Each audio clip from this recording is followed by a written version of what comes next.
Halo semuanya, pada kesempatan kali ini saya akan membuat video tutorial perakitan mesin Honda PCX 150 ini.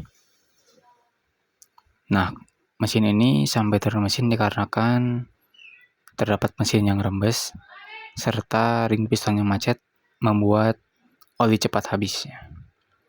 Dan pertama-tama saya sudah melakukan pembersihan terhadap mesinnya, mulai dari silinder, blok, dan head, dan part kecil lainnya. Nah, ini kondisi head yang sudah saya bersihkan mulai dari luar hingga ke dalam lubang in dan X-nya ya guys. Nah, ini kondisinya.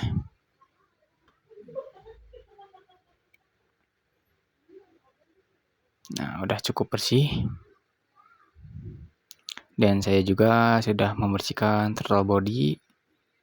Pokoknya dibersihkan secara maksimal lah, sebisanya gitu. Nah, di sini saya akan melakukan pergantian juga, mulai dari piston kit original standar dan pastinya pergantian packing topset original juga.